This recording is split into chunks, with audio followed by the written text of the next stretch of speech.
Excellent, thank you.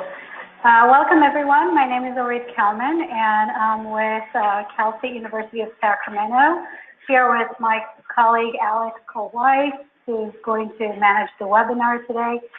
And really appreciating everybody being here right at 1:30. We have a packed agenda, so thank you for allowing us to start on time.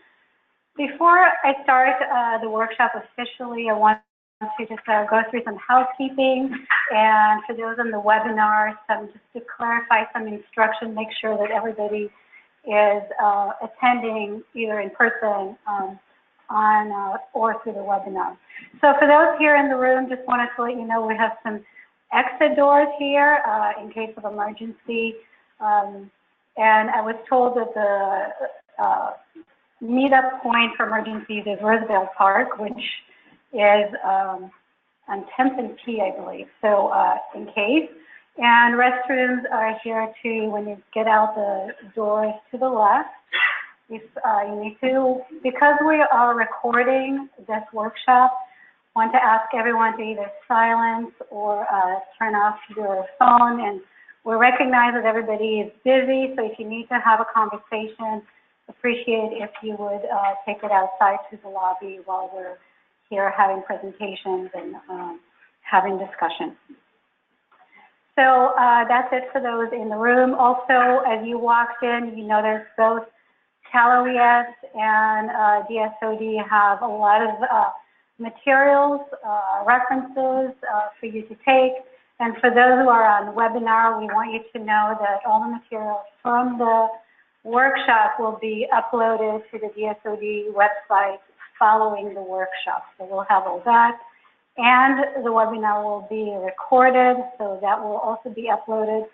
So anybody who wants to listen to it following the workshop will be able to do so. For those in the webinar, I want to welcome you and let you know we do have capacity on the webinar. So if the webinar is not working for you, we encourage you to just participate through the conference call, which has unlimited accessibility for anybody who wants to do that. The participation on the webinar is muted, so for anybody who wants to ask questions or provide comments, we ask that you use the question box on the webinar. And we have just kind of for those online, if you just look at the panel, you're muted, so you can just listen in. Questions in the box, and we will get to those as we get to the Q&A. If you are having any problems then accessing the webinar, then please contact Alex, and her email is provided in the invitation that everybody received. Before I get into the agenda and the presentation, I just wanted to let everybody know that presentations are in English. But if anyone has questions that require Spanish translation, we do have Spanish translation. And I just want to invite Maggie Macias from Public Affairs of California Department of Water Resources to just repeat that in Spanish for those who need translation. Bueno, la presentación hoy va a ser en inglés, pero si tiene pregunta en español, favor de avisarnos por el internet o en persona. Gracias. Thank you. All right, so we have a full agenda today for the 2 hours of the workshop.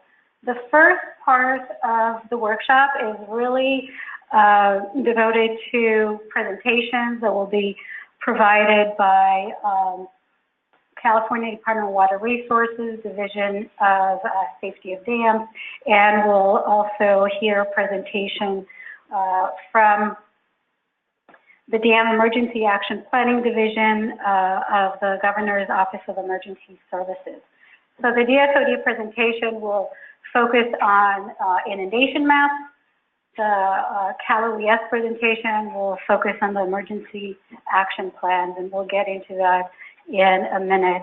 Wanted to make sure that it's clear that the purpose of the workshop today, it has a very narrow focus, and it is really to provide information and clarify requirements related to the emergency regulations, with regard to inundation maps. And California Department of Water Resources Division Safety of Dam is working through a separate process where there are going to be opportunity for public comments and input on the permanent regulation, but that is not what we're doing today. It's really to clarify and explain the emergency regulation requirements. So I want to make sure that it's clear what is the scope of the meeting today so we can focus on that. The second part of the workshop is devoted to Q&A. So while we're doing the presentation, we ask everyone to hold off any questions. And then the second part of the presentation, we're going to have a panel here, and you'll have an opportunity to ask questions. And before we start that, I'll get into detailed instructions on how to actually ask the questions. We're going to take questions from the audience here. We'll take questions off the webinar, and we'll try and pack as much Q&A as we can for the second part of the workshop.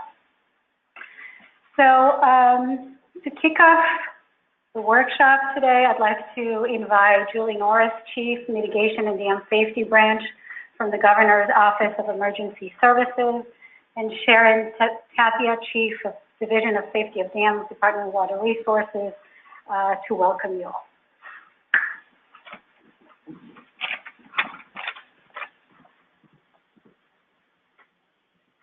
Well, thank you, and welcome everyone for being here. We really do appreciate your efforts to be here, and we appreciate the great collaborative effort it's been with Department of Water Resources in making this workshop happen. It really has been a great effort, and thank you so much, Sharon, for inviting us to participate in this. We really hope that you come away with from this webinar and workshop with great information to assist you with the new regulations and processes that you'll need to go through, and provide that information to you so you have a clear idea of what you need to do as a result of those new regulations and requirements. For the Governor's Office of Emergency Services, the SB 92 made some changes within our responsibilities, and even within our divisions, we are required to review and approve emergency action plans, EAPs, and as a result of that, we have a new division, and staff will be coming up from that division to provide information on the requirements and processes to go through on the emergency action plans, and hopefully that will help resolve any kind of concerns that you have. We are definitely here to support you in that development process, as well as the implementation process of those emergency action plans, and then further that at some point, and hopefully integrate those plans with other planning processes and efforts that you have within with your communities. The EAPs really outline the steps that are taken to protect life and property, and we hope that you'll use these steps to really learn and understand what are the risks in your communities, know those risks and how your risks will play out and your roles within that, and take actions to lessen those risks with your planning process as you're preparing your EAPs and responding and warning and evacuating your communities. All together throughout this process, Cal OES and DWR will be alongside to assist you through that process, and really hope that you'll get information along the way to incorporate that into your EAPs and inundation maps as well, and keeping California safe. Again, I just want to welcome you and thank you for being here. We really appreciate your interest in learning about effective ways to develop your emergency action plans, as well as the inundation process, mapping process. So thank you, and I'll turn this over to Sharon, and she has some additional comments.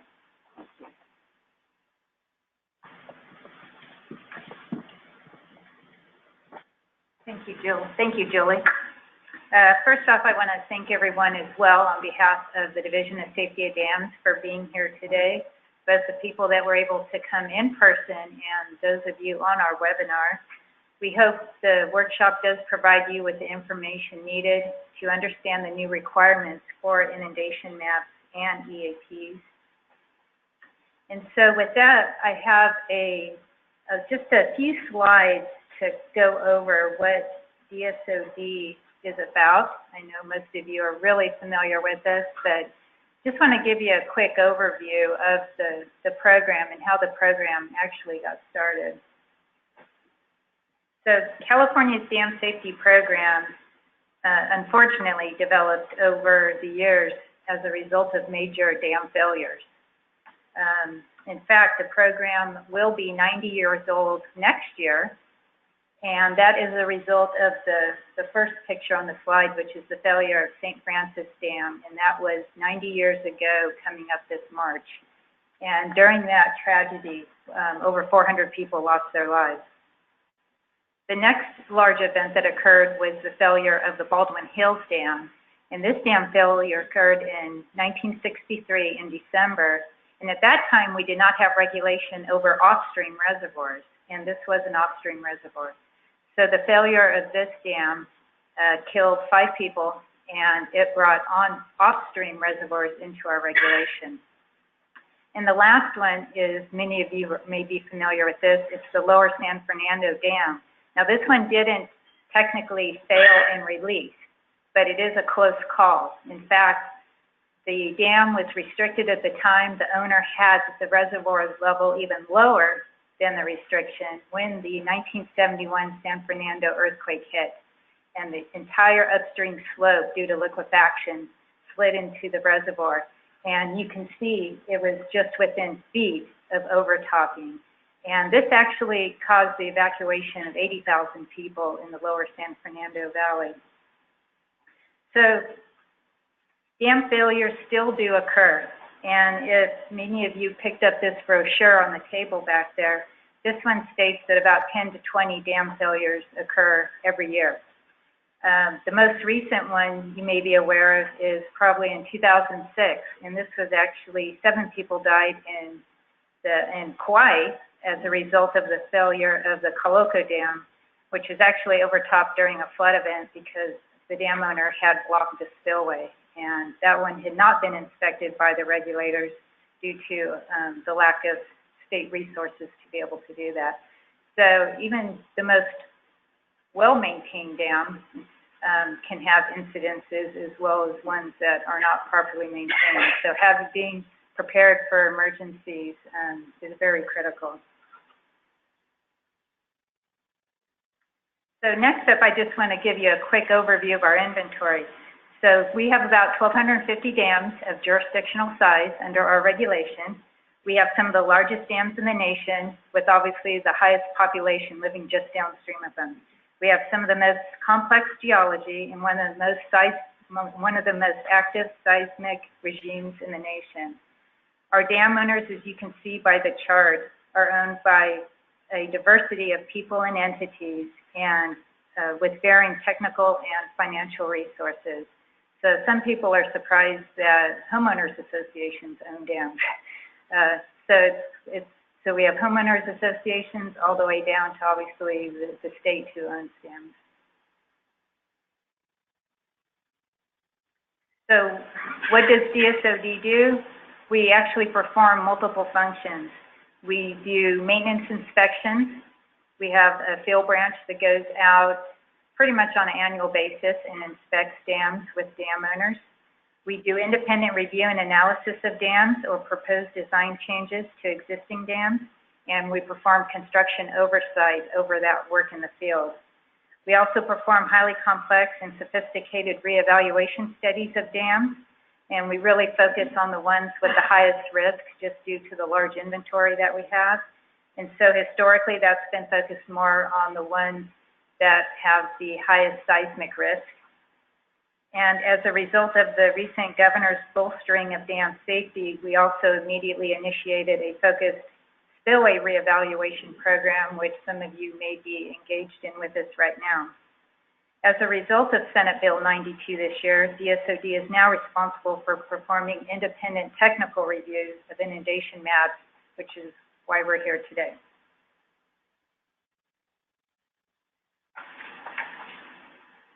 So prior to the Orville incident, California was actually one of the few states that did not have laws requiring EAPs.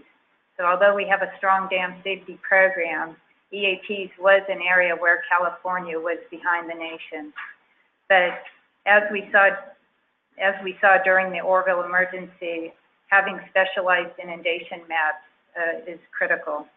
So over the last decade, although not required, DSOD had encouraged many dam owners to have EAPs. But now we do have the authority to require inundation maps and EAPs, and the maps are now for dams and if you have a critical appurtenant structure, which Kristen will be going into in more detail later on in this presentation. And as we all know, emergency preparedness is critical, not just for some of the largest dams in the state, but as we learned from the Hawaii failure, which was actually a smaller dam, even the smaller dams can cause loss of life and property damage. So we are with you here today. We are committed to working together toward better emergency planning.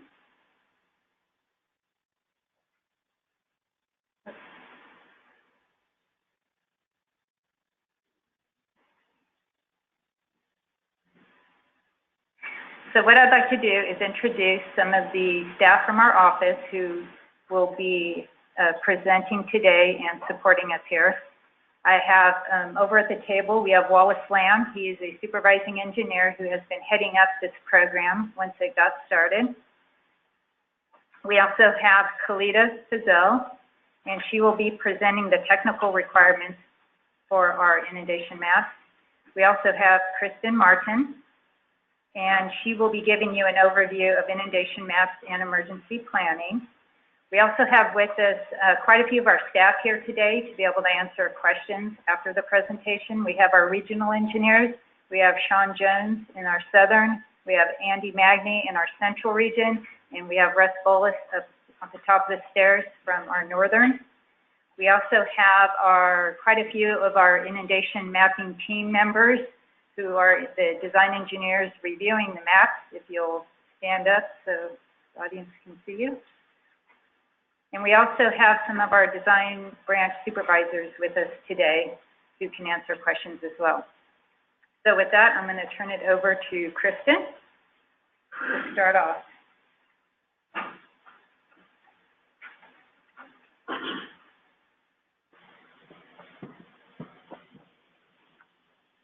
Thank you, Sharon. I've spoken with many of you over the last few months and heard your questions and comments. We've tailored this workshop to give you the information you need about the new requirements and show how DSOD and Cal OES are coordinating our programs. If there's an emergency, you want to know who to call. Inundation maps and EAPs are tools to help you plan for emergencies. In the unlikely event of an emergency at your dam, emergency responders use these tools to know who to evacuate, when and for how long, and not evacuate too many people. An inundation map of a dam failure shows the flood extent, depth, arrival time, and how long the flood will last. An EAP, or Emergency Action Plan, is based on inundation maps and describes emergency procedures. Cal OES will present more on EAPs later. Before 2017, as Sharon mentioned, California was one of only 10 states that did not require emergency action plans. Though EAPs weren't required, Cal OES could require inundation maps for dams that could cause death or personal injury. DSOD didn't regulate maps, but we've been encouraging owners to prepare for emergencies. Now, inundation maps and EAPs are required for all dams and critical appurtenant structures, except for low-hazard dams. DSOD approves the inundation maps, while Cal OES approves the emergency action plans that contain the approved inundation maps. If your dam is not low hazard, you are now required to develop inundation maps and an emergency action plan. These documents need to be updated every 10 years, anytime there's a significant change to your dam, like an enlargement, and anytime there's a significant change in the downstream development of your dam. Hazard classification is based on how much water is stored in a reservoir and what it can damage downstream if the dam fails. This is usually determined by looking at an inundation map. Since we don't have inundation maps for many dams, we used our experience inspecting dams to assign the hazard classification. Extremely high hazard dams are those whose failure is expected to cause considerable loss of life, like the picture here. High hazard dams can cause the loss of even one life. Significant hazard dams aren't expected to cause loss of life, but can cause significant impacts to property and critical infrastructure. Low hazard dams are expected to have minimal impacts. For more information, the full definitions of the hazard classifications are in the regulations, which is one of the handouts. You can find your dam's hazard classification at our website, damsafety.water.ca.gov. If you still have questions about your dam's hazard classification, you can call your area engineer, which is on this handout here. I think this is available on the webinar also.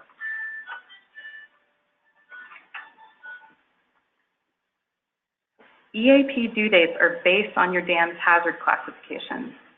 EAPs for extremely high hazard dams were due earlier this month. EAPs for high hazard dams are due next January 1st.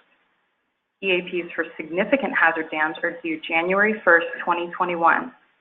Low hazard dams aren't required to submit an EAP, but we encourage you to develop emergency procedures for your dam.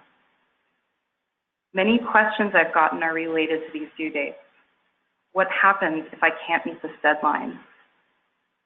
Keep us in the loop on your progress. Write DSOD and Cal OES a letter explaining what you're working on and when you'll be ready. We're committed to working with you toward better emergency planning.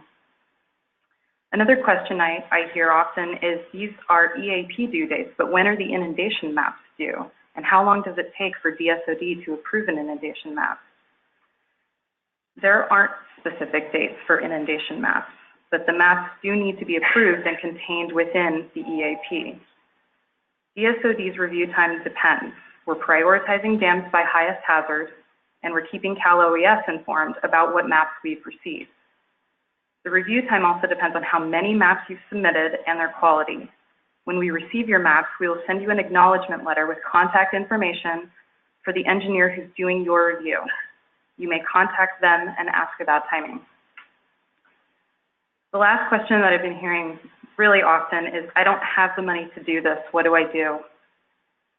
Unfortunately, there are no funds currently earmarked for owners. As we hear about grants and resources, we will investigate their applicability and notify you. So if you're not already receiving emails from us, you can add your email address to our list and you'll start getting contacts from us. So where do you start? First, find your dam's hazard classification at our website. This will tell you what is required and when it's due. Next, develop inundation maps for your dam and critical appurtenant structures, if you have any. Kalita will present more details on inundation maps next. Then send the maps to DSOD for approval. There is no need to send DSOD your emergency action plan before your maps are approved. Finally, develop your EAP based on your approved map or maps and send that to Cal OES for approval by the due date. I've mentioned you need to make inundation maps for critical appurtenant structures. What are they? A critical appurtenant structure is defined as being at least 25 feet tall, storing at least 5,000 acre-feet, or having the potential to inundate downstream life or property. Examples include saddle dams and large spillways. Outlets and penstocks are not considered critical appurtenant structures if their failure would not exceed the downstream channel capacity. And there's more information in the regulations in the handout that you have. Many dams don't have any critical appurtenant structures. Large dams may have several. Now Kalita will present what goes into preparing an inundation map.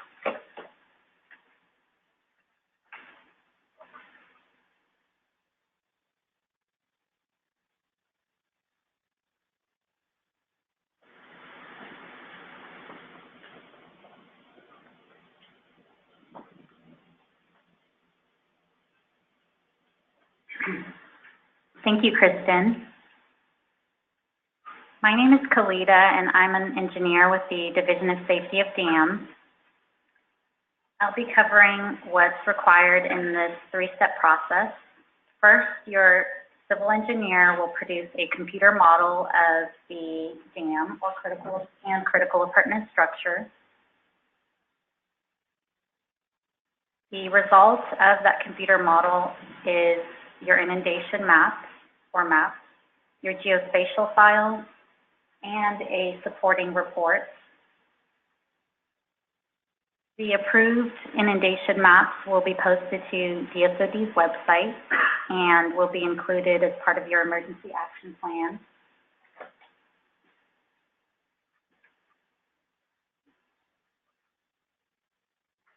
You may have picked up a copy of the regulations. If you have it, you can refer to it now. I'd like to highlight some of the more prominent sections. The definition section in the regulations, which define common and technical terms as they relate to the regulations. The hazard classifications, which Kristen covered. The technical study and inundation map sections. The section on what to submit to DSOD and updates, which Kristen also covered. So back to what is required. First, your civil engineer, again, will produce a computer model modeling the failure of the dam and your critical appurtenant structures. And he or she will apply a sunny day failure, such as that of the St. Francis Dam failure, or a storm-induced failure, such as the Orville incident. Then the engineer models the areas below the dam and determines the inundation. A two-dimensional model is required for computing the inundation. Here's an example of an inundation map. I'll be describing the key elements of a map, but please refer to the regulation section 335.14 for all the detailed requirements. First, satellite imagery needs to be shown on the map. This is important as it identifies what properties and structures are in the way of the flooding. Arrival times. Flood wave arrival times need to be shown as well. Arrival times help emergency managers plan when to issue evacuation orders. The maximum depth also need to be clearly identified on the map, as you can see here with this rainbow of colors. The maximum depth let us know how deep the water gets and how severe the flooding actually is at any location. The map preparation date also needs to be identified on the map. This will help us determine when future updates will be required. And since we'll be posting the maps online and making them publicly available, please do not put any sensitive information on your map. Critical facilities also need to be clearly identified on the map. These include hospitals, shelters, fire stations, major roads, etc. This is so that emergency managers can plan the response with these facilities in mind. Also, during an emergency, we will know if and when these facilities are expected to get flooded. Flood duration or deflood time also needs to be reported clearly on the map. Here's an example at the black dotted line. This helps emergency managers understand when it is safe to allow people back into their homes and allows them to plan for how long the flooding will last. So once you've prepared the inundation maps, you will need to submit them to DSOD for our approval, or for our review and approval. You will also need to submit your geospatial files, which are an output of the inundation model. You will also need to submit a supporting report that documents all of your assumptions that went into your model. And These items are described in further detail in the technical study section of the regulations. Again, what needs to be submitted to DSOD? Your technical study, both in hard and electronic copy, your geospatial files, such as the type that can be altered for viewing in Google Earth. DSOD uses these files during our review, and emergency managers will use them during an emergency. We also require a PDF of the inundation maps, and that's for our posting to our website. You may submit your electronic files via flash drive, CD, or email them to mapregs@water.ca.gov.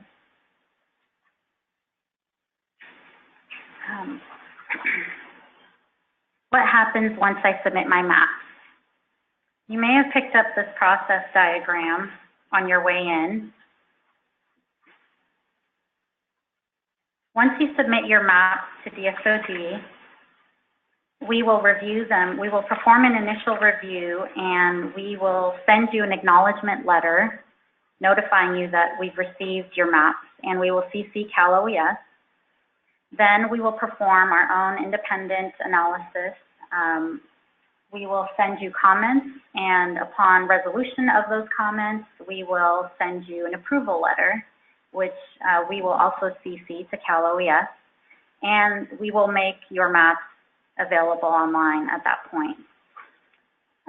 Then you will submit your approved inundation maps along with your emergency action plan to Cal OES, and Cal OES will discuss the details, the requirements of an emergency action plan. But once your emergency action plan is approved, then you will send DSOD a copy of your approved emergency action plan. This process diagram shows that DSOD and Cal OES are coordinating our programs and are committed to helping you, to working with you towards better emergency preparedness. Again, what is required? So your inundation maps will be posted upon approval to the DSOD website. The URL the link to the website is damsafety.water.ca.gov, and you can navigate to the inundation map section on the website to view all of the approved inundation maps. If you have any questions, please contact Kristen. You can also contact your area engineers. And I'd like to thank you for your time, and I look forward to hearing your questions.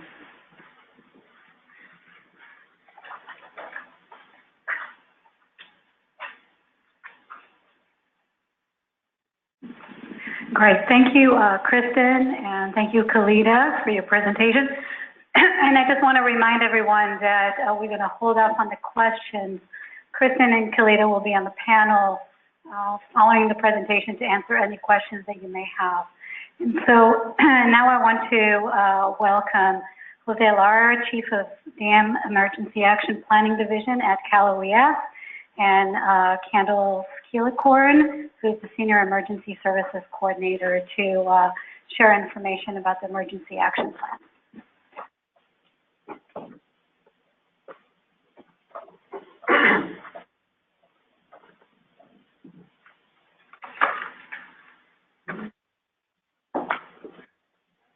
All right, can you guys hear me well? Okay, good. Hello, my name is Jose Lara. I'm the Chief of the Dam Emergency Action Planning Division with the California Governor's Office of Emergency Services. Here with me today to present is Kendall Keelicorn, Senior Emergency Services Coordinator. We are here today to help you understand how you can meet the new Emergency Action Plan requirements in Senate Bill 92. We are also here to help you develop the most effective emergency action plan that will benefit you and your downstream communities.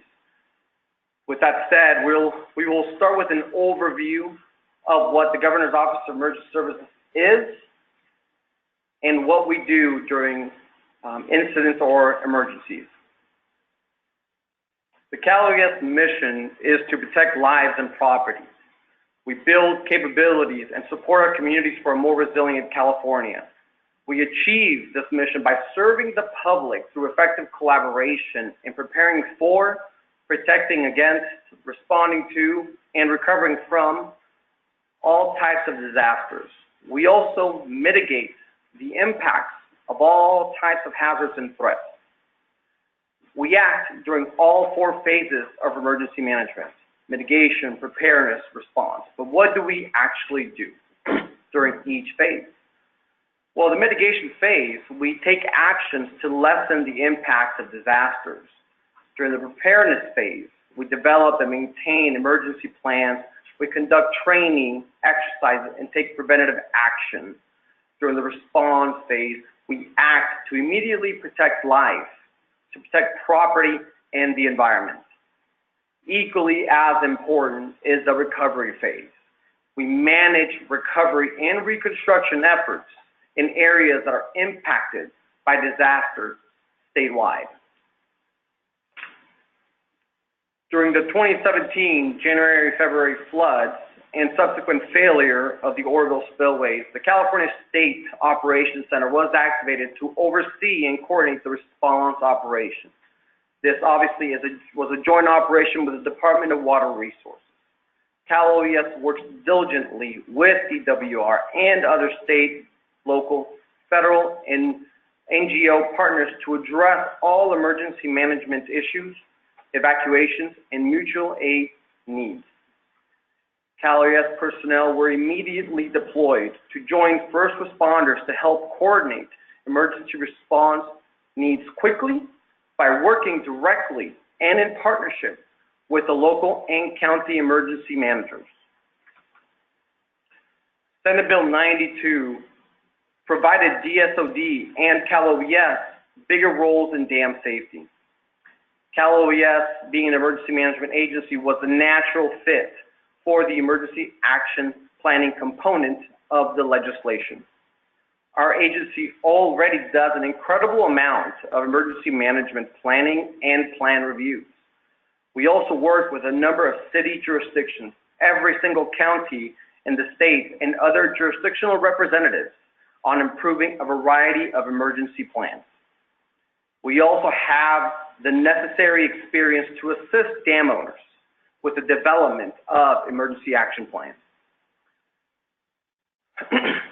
Senate Bill 92 created Cal OES, or the Cal OES Dam Emergency Action Planning Division. It's comprised of a team of 4, which I'll introduce at the end of this presentation. Our team's primary mission is to review and approve emergency actions throughout the state. But as part of developing the capability of California's dam owners, our division will be conducting outreach statewide and provide technical assistance to dam owners to assist them through this process.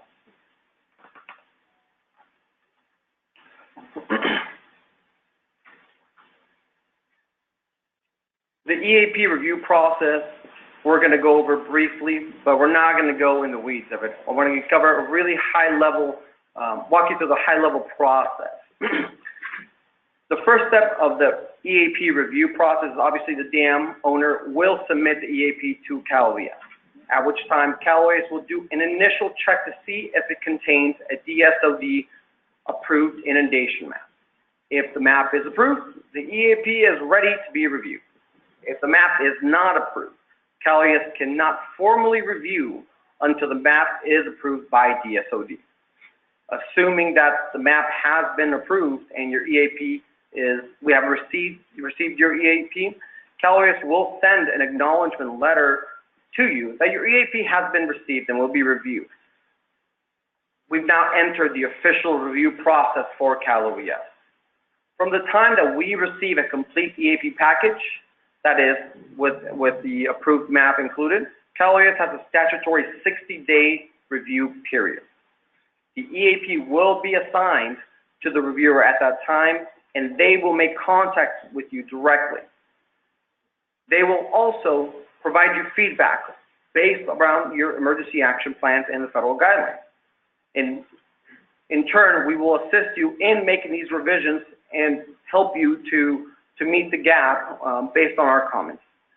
The owner will revise the EAP and resubmit to Cal OES. At that point, assuming that the corrections have been made, Cal OES will review the revised EAP and issue an approval letter to the dam owner. The final step for the dam owner is to send the approved EAP to DSOD, the affected public safety agencies, and other stakeholders. We also recommend that you attach a copy of the approval letter to your emergency action plan so that all stakeholders know that that is the most recent and updated version of your EAP. So what is an emergency action plan?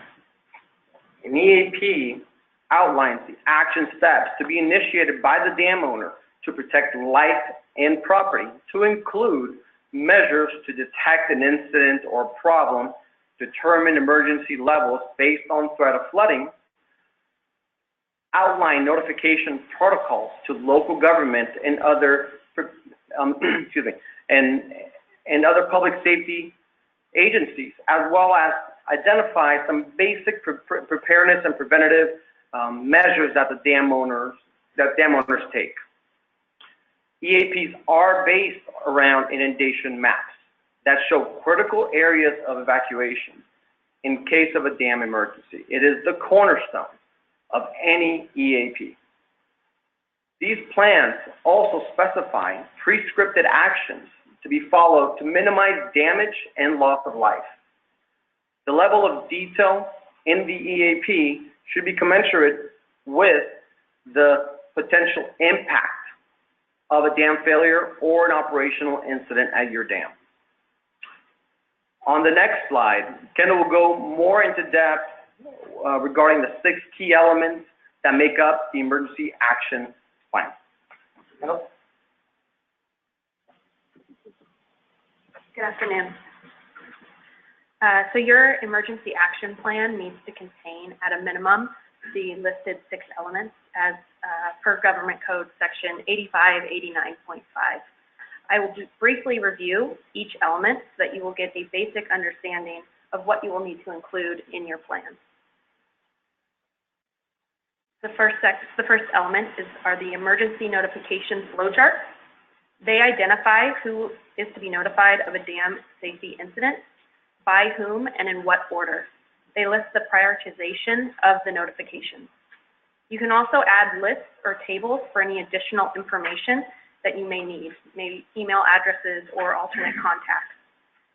If other forms of communication or notifications are used, such as warning sirens, loudspeakers, conference calling, text messaging, these may need to be incorporated into the flowchart and associated procedures.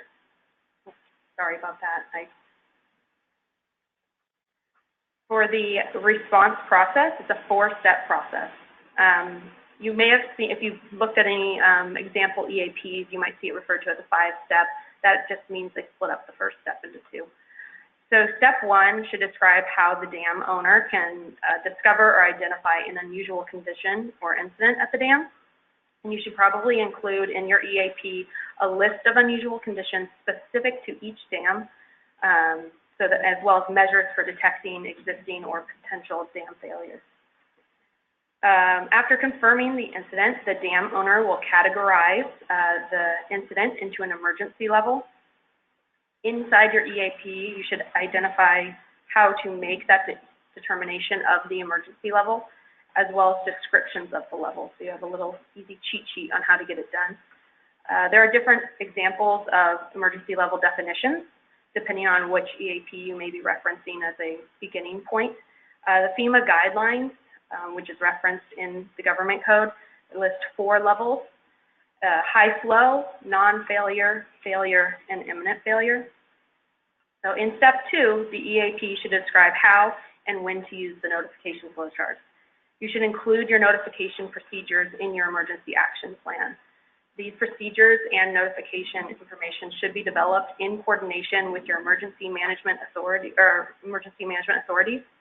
It is important to know what information they need to know in order for their emergency response level.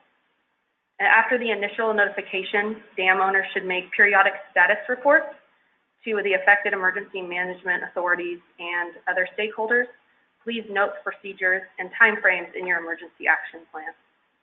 Step 3, emergency actions section should list how the dam owner will act to save the dam and minimize impacts to life, property, and the environment. This step is a continuous process of taking actions, assessing the status of the situation, and keeping everyone informed. The information in step 4 should explain the process for terminating the plan and the criteria for determining that the incident at the dam has been resolved. Post-incident, there should be some type of follow-up, possibly by conducting an evaluation or after action. You can use these evaluations to later revise your emergency action plan with best practices. For responsibilities, the responsibility section should include a description of the agency's roles and their actions in response to an emergency incident and their role in implementing the plan. The different parties that may be included are the dam owners or dam personnel, public safety agencies, and any other stakeholders. Some of the dam owners' responsibilities may include detecting and evaluating the incident, categorizing the incident into the appropriate emergency level, notifying emergency management personnel, and taking appropriate response actions.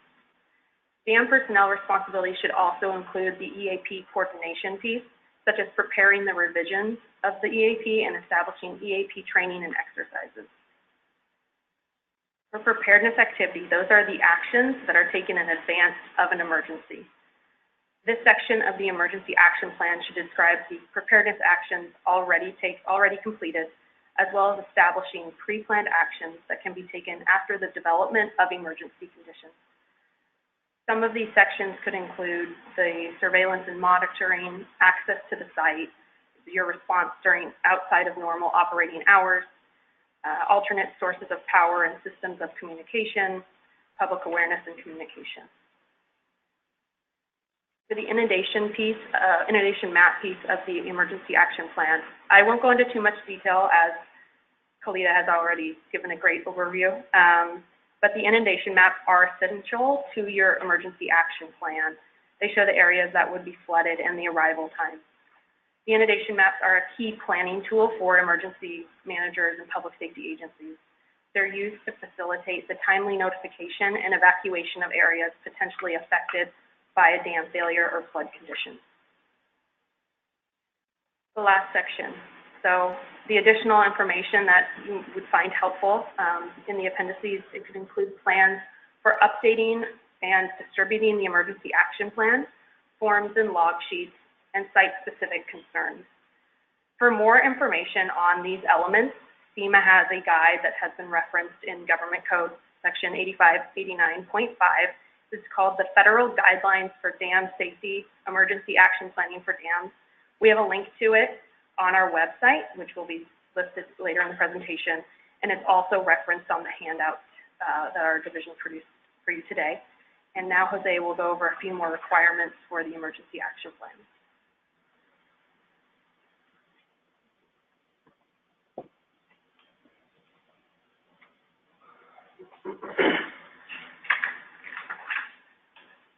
Okay, so within the legislation, within Government Code Section 8589.5, we have some additional requirements that must be documented within the emergency action plan by dam owners.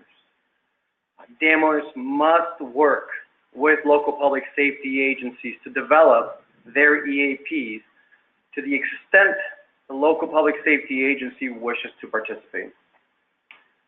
The key thing for dam owners is the extent to which local public safety agencies wish to participate and your outreach efforts will need to be documented within your emergency action plan.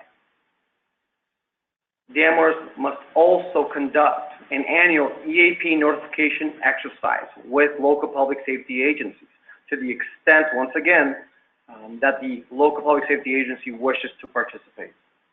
The plan for the exercise and involvement of the locals will also need to be documented within the EAP when you update the emergency action plan.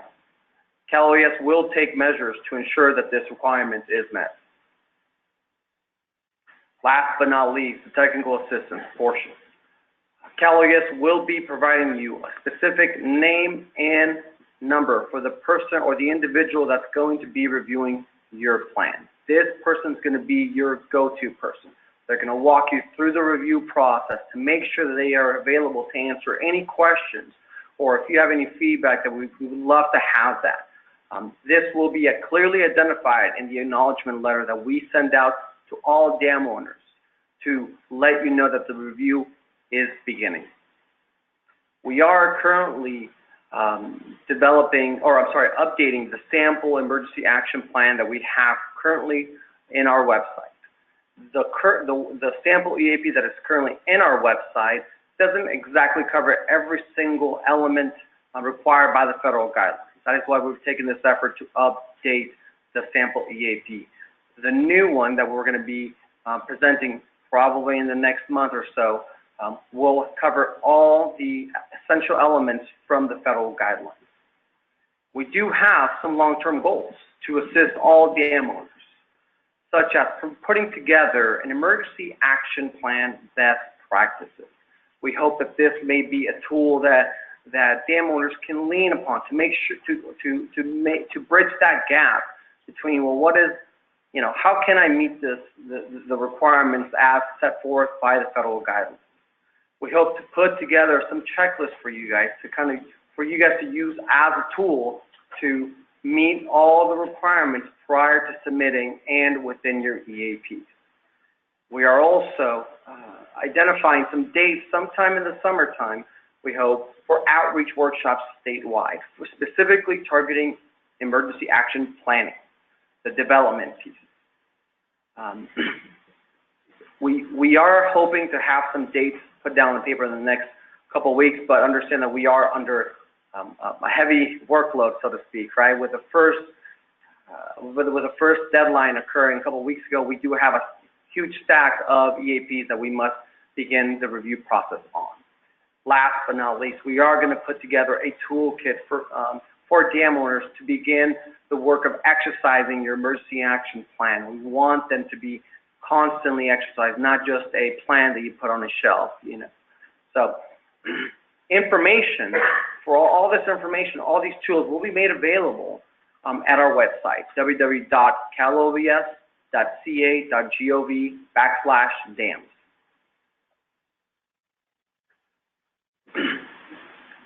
So we're a small team of 4. I'm going to ask my team to stand up here soon so they can identify themselves, but at any time, if you should have any questions at all, we ask you to please direct your questions via email to our division email. That's eap@calobs.ca.gov. The reason for this is because we are operational personnel as well. The state operations center can get activated at any time, and any one of us can be pulled away to respond to any active emergency, as was the case in the last couple months with the Southern California fires, the Thomas fires, and the Santa Barbara mudslides. This allows us to have some sort of continuity for every single individual. But of course, if your plan is currently and actively being reviewed by an individual, we do want you to go directly to them. That is the purpose, so you guys have that one-on-one connection. So we have my team stand up real quick. I'll introduce you guys. You guys have already met Kendall over here. We have Lori Newquist, Senior Emergency Services Coordinator with Cal OES, as well as Philip Labra, Emergency Services Coordinator with Cal OES. Last but not least, don't forget about our website. We like to say Cal OES Dams because it's a quick way for you all to remember. At this time, I'll turn the floor over to Orit for the next presentation. Great. Thank you very much, Jose and Kendall, for your presentation. And just want to highlight the fact that these presentations were developed based on questions that staff has already been receiving with regard to these regulations and requirements.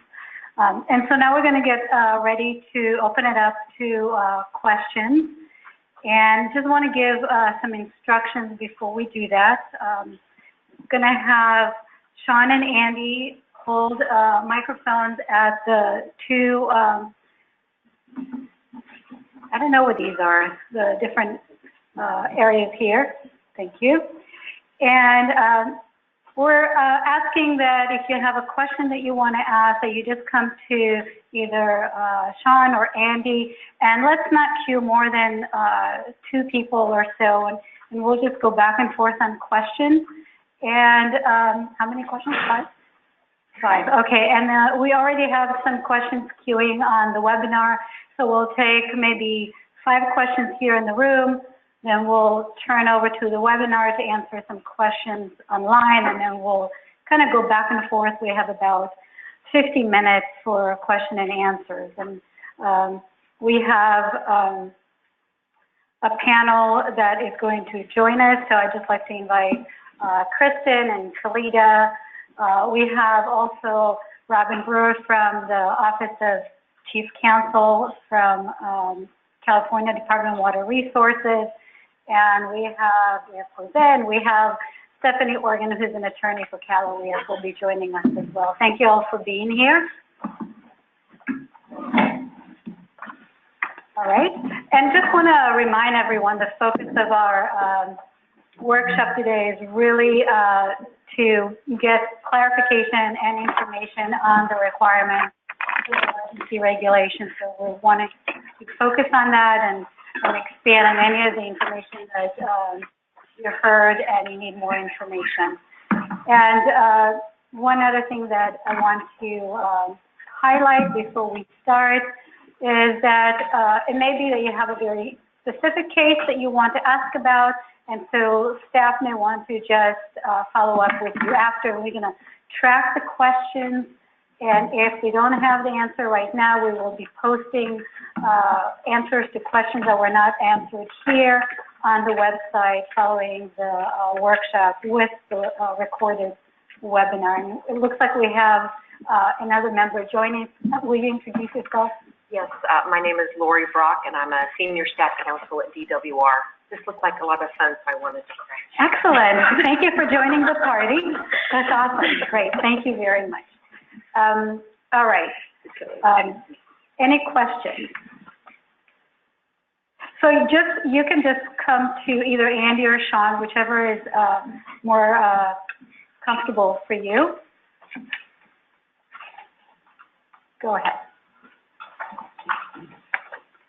Hi, I'm Rod Mayer, and with APR Engineering. A question for safety engineering. When developing Yeah.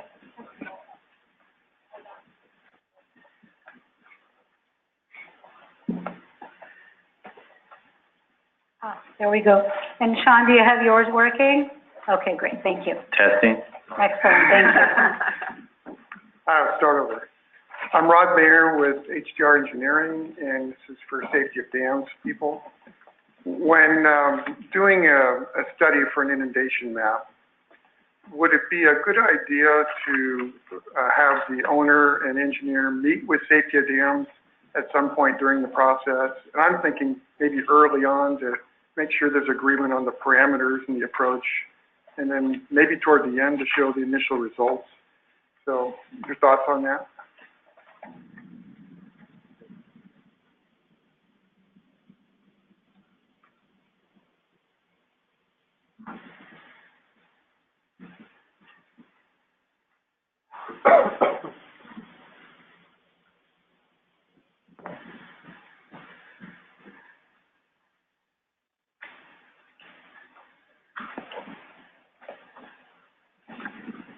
Okay, thank you for your question.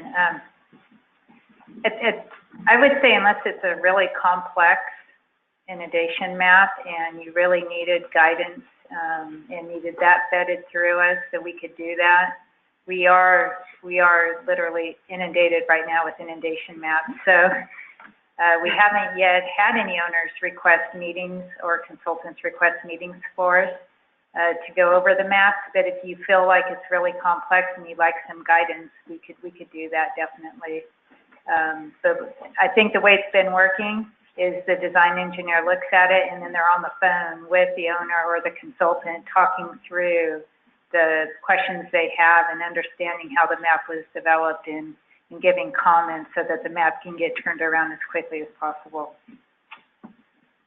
Great, thank you. Sean? Hello, my name is Andrew Fisher. I'm an engineer. I'm here representing PG&E. My first question for you is, are dam owners who are regulated by the FERC exempt from the Department of Water Resources rulemaking on inundation maps?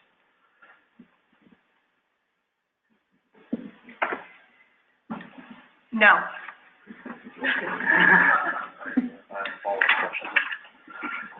So to give follow-up background on that then is that the California Water Code says dam owners jointly regulated by the State and Federal Energy Regulatory Commission shall prepare an emergency action plan in accordance with the Federal Energy Regulatory Commission's guidelines.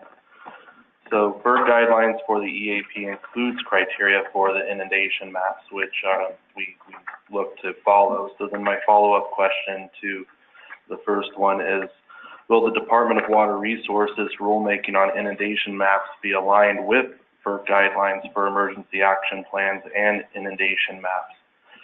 For example, the DWR rulemaking has criteria for deflood times on inundation maps. Under the FERC guidance, estimated duration of inundation, which is sometimes referred to as deflood time, is optional. So I understand your question is, in the rulemaking that we're working on right now for the emergency regulations, are we going to make those regulations consistent with the FERC guidelines? Because right now the emergency regulations require deflood time, while FERC requirements require flood duration, which presents similar information, but it's a different requirement. Am I understanding you right? That is the essence of the question. That's just one specific example without listing others. But yes, in the FERC guidelines, the most similar language we can find to deflood times is estimated duration of inundation. And that particular phrase in their guidelines is optional. That's a great question. So our intention is to be consistent with FERC guidelines while still making these useful tools for emergencies in California. And so I would encourage anyone who has comments on how our rulemaking can achieve these goals to be involved in our public commenting process when we make the regulations available for public comment. And I'll give a little bit more information. I know probably a lot of you are interested in this. I'll give more information how to make those comments after the Q&A session. Great, thank you. Hi there, I'm Christina Lucina with Black and Veatch. I have some questions specifically about the map content. Historically, the maps I've developed or the maps I've seen have shown inundation extents then with tables that indicate the depths and the flood duration, time of arrival, time to crest. In the presentation that was provided, it seemed to indicate there would be, within the same reach, multiple maps, one showing depth, gradated depth, and then another map of the same reach showing deflood time. Is this the actual intent of what's expected, or what? That's my first question. Yeah, thank you for your question. So these regulations are a minimum standard. You're welcome to go above and beyond these regulations and include your results in tabular formats. But yes, the regulations kind of clearly lay out the fact that we require a maximum depth grid on each map and the contours, the arrival time contours overlaid on top of the maximum depth surface, and then a separate map that shows the deflood time contours overlaid on top of the maximum depth surface. So I'd refer you to section 335.14. It lays out all of those details. But yes, the answer to your question is yes, that was the intention. Multiple, yes, so you would be submitting a map set that would be a grouping of maps and would contain the maximum depth grid with the temporal contours overlaid on top. Yeah. Did you have a follow-up to that? Okay. Question. As far as submitting geospatial files, is it okay to submit it all in one file geodatabase, or are you looking for separate layers and shape files? The preference is to have it separated. You can just submit it in a zipped file on your flash drive or CD, mail that to us. But you're welcome to also put them in a geodatabase, and we can bring them into our catalog and view them accordingly. Thank you. Great, thank you. All right, go ahead, Sean. Good afternoon. I'm Meg Richardson with PG&E. I oversee our emergency preparedness and security programs.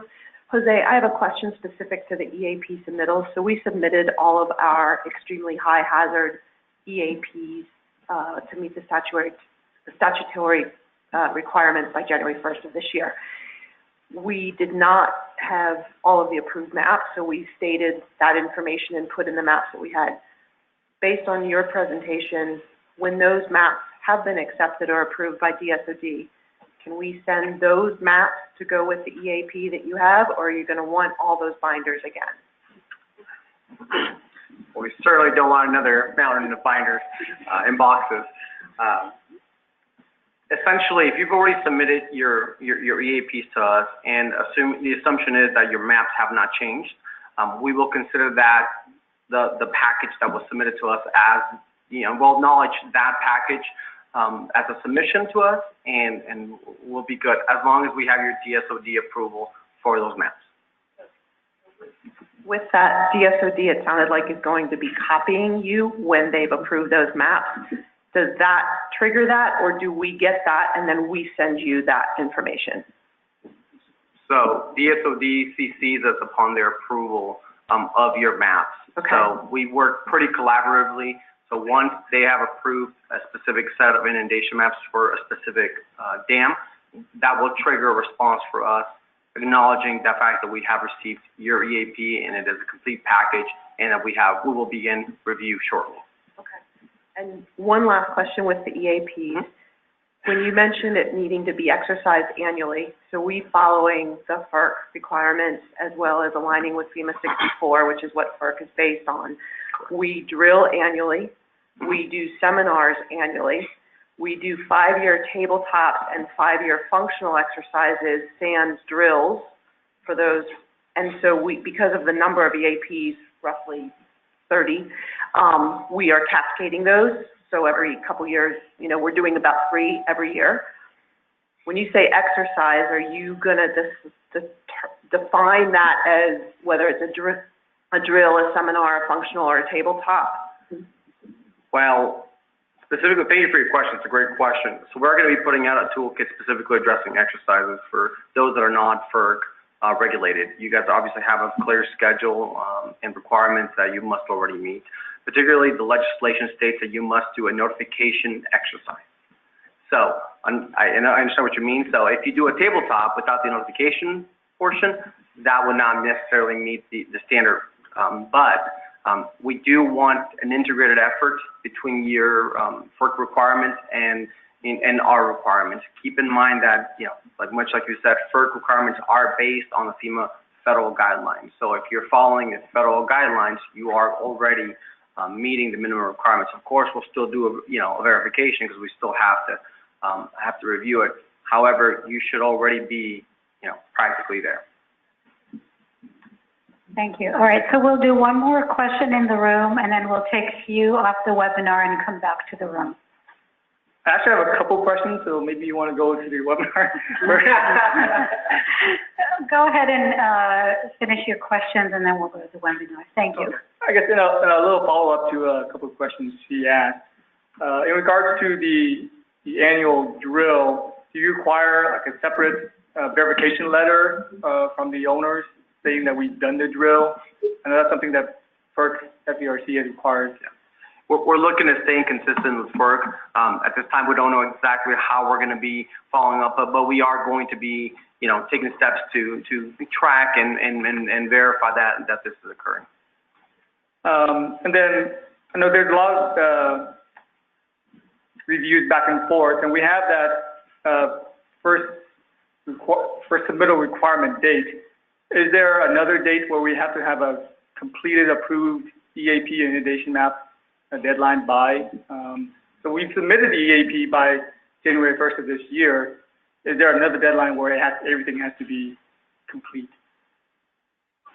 I'm not sure I'm understanding. So once you've submitted and you've gotten our approval, after that, you're asking when is the next update cycle for your individual data? No, I'm guessing I've submitted the EAP, but I'm not sure if it's going to be approved or not, because our inundation maps are currently being reviewed by DSOD. So the EAP itself is not, I guess, approved at this point.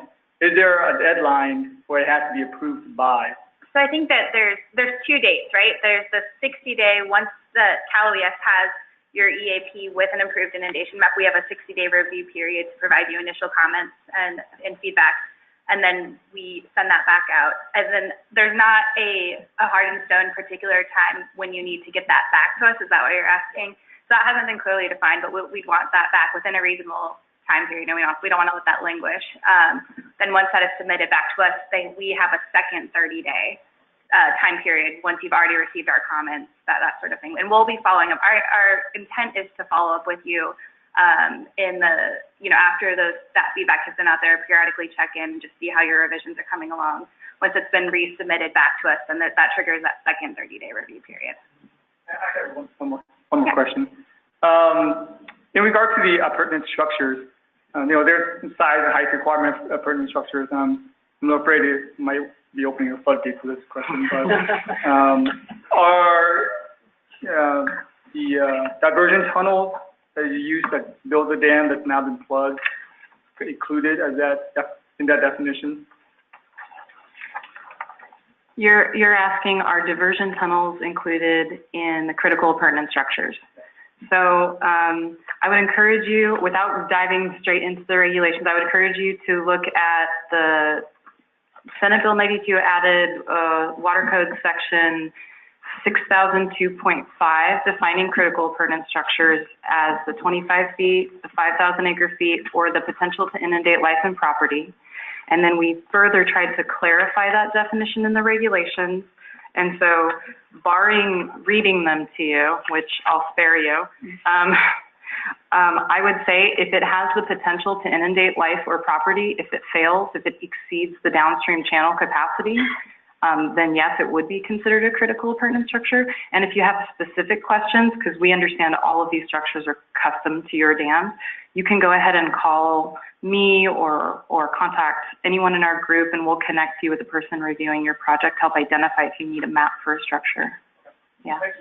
Thank you. Thank you.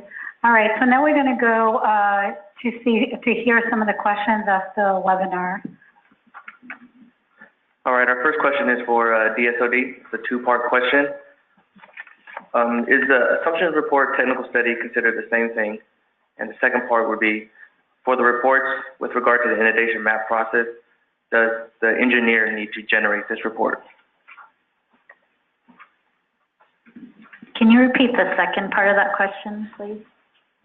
With the report with regard to the inundation map process, does the engineer need to generate this report? Got it, thank you. So with regard to the first question, whether or not the report is considered part of the technical study, yes, it is.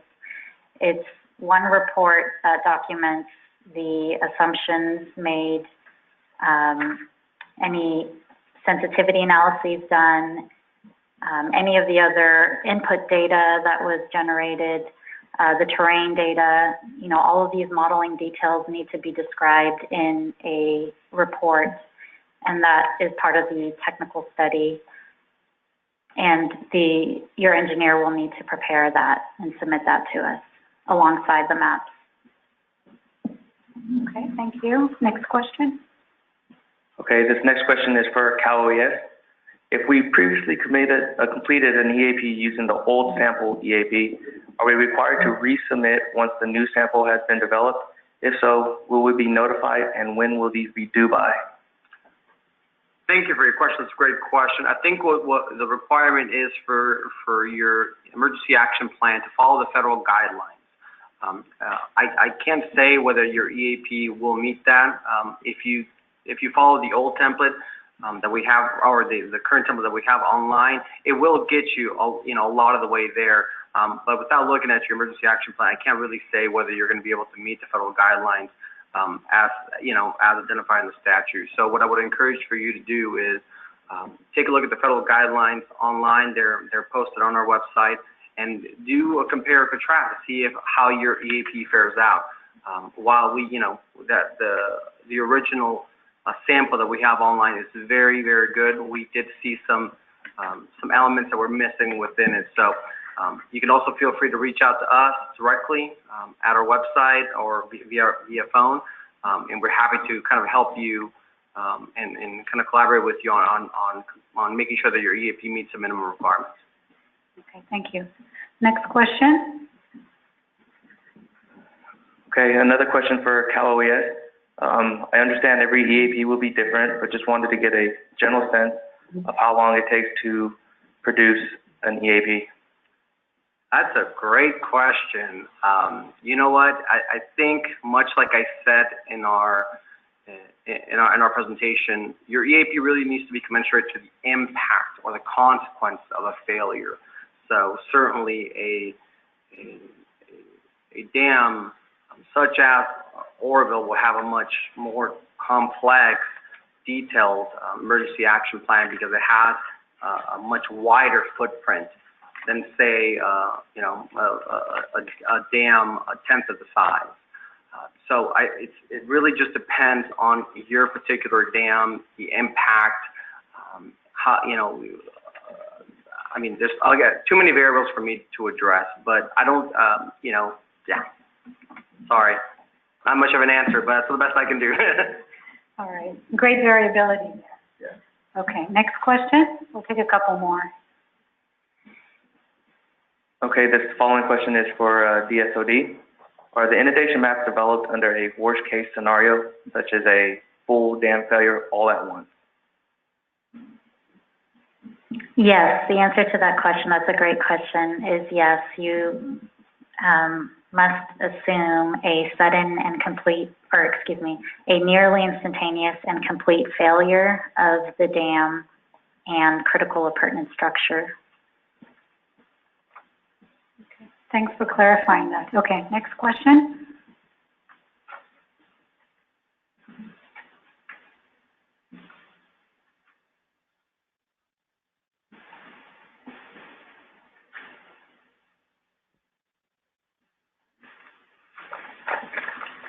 Are sample inundation map reports available for review?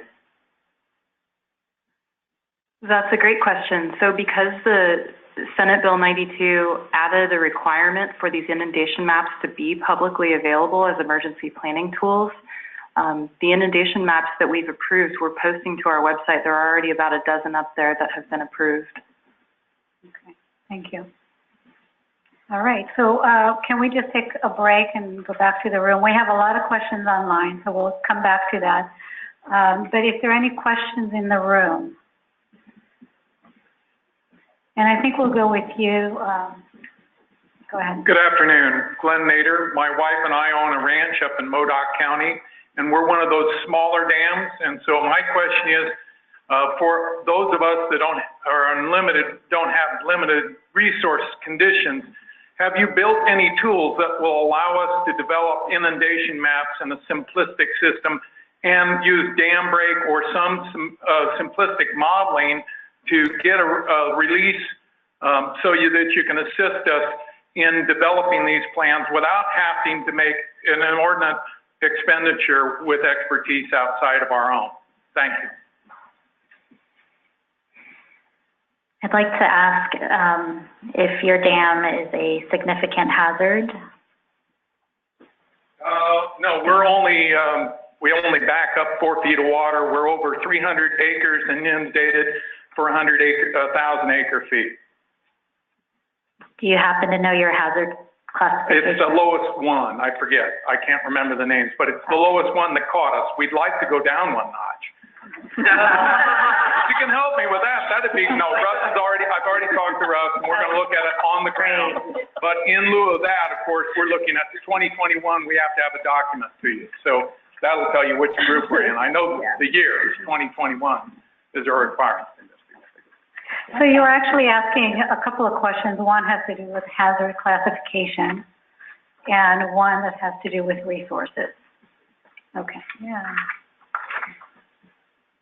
So you may be able to use a hydrologic model, which is more of a simplistic modeling approach to model the breach of the dam. And as long as the flood wave that would be released from that dam failure or the failure of the critical appurtenant structure would be entirely confined within the downstream channel. So assuming there'd be no lateral spreading into the floodplain, then you would be able to utilize the hydrologic model that's referenced in the emergency regulations, section 335.14, subsection B. So yeah, there is an avenue for owners of significant hazard dams to utilize a simplistic hydrologic modeling tool rather than a more sophisticated hydraulic modeling approach. I already used polygons on Google Earth and looked at the meadow area down below the dam, because the only thing we're 7 miles from Highway 299. The rest of it is all ranch property owned by 2 ranches. So I've looked at it using Google Earth and that polygon, and you can set a depth. So I can get that, but I can't get the contour lines in that. But yeah, I'm wondering if that's simplistic enough in the level I'm at, or if that's too simplistic. The problem with that approach is that it doesn't predict the timing of the flood wave, and that's a critical component for emergency response and planning. You may be able to calculate a volume, but timing is very important. And so there's no, besides the hydrologic approach, using a hydrologic model, there's no other alternative approach in these emergency regulations. But we would invite you to comment on the permanent rulemaking process. Did you want to comment on that? Yeah, Glenn, I want to thank you for your question. This is a question I've been hearing a lot from dam owners, because we, as Sharon showed, we have dam owners of all types, and many of them are small dam owners who are responsible. You want to do the right thing. You want to be prepared for emergencies. But now you have these really tight deadlines, and you have to make these documents, and you're trying to do the right thing, and please help us do the right thing. So as Kalita mentioned, these documents are engineering documents, and it's just out of necessity to make these tools useful for emergency planning. There's a provision in the emergency regulations that they need to be prepared by a registered engineer, and that's just because of the level of complexity it takes to model. But as Kalita said, we would invite your comments and feedback during our rulemaking that we're doing during the summer. And if you're not already on our email list, I would encourage you to give us your contact information. Thank you, Glenn. Great, thank you. Go ahead. Dudley McFadden, and I'm with SMUD here in Sacramento. So we have a variety of hazard class dams, significant, high, and then this new extremely high hazard. The way we classify our dams, and I'm an expert, and we have experts, and we've been doing this for years, but some of the classifications set by DSOD differ, maybe a little higher, like extremely high instead of high. In fact, there's one that we consider high hazard, but you classified it as just significant. Is there a process to discuss this or to appeal the classification so we can be consistent with what our experts believe?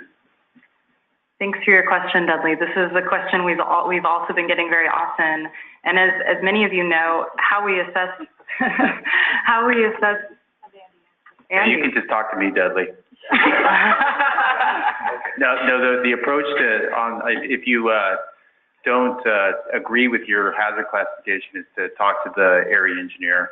And if the area engineer is not available, or if you know you can also call the regional engineer, and we'll take it from there. We have, on a small number of dams, gone out and we look at it with the owner, and if we agree with your assessment, we'll change the classification. We'll send you a letter. So. And I'd like to add that when we're getting inundation maps and reviewing them, one thing we're also doing is we're confirming the hazard classification. Great. Okay. Good. Important. Thank you. Yes. Okay. So thank you.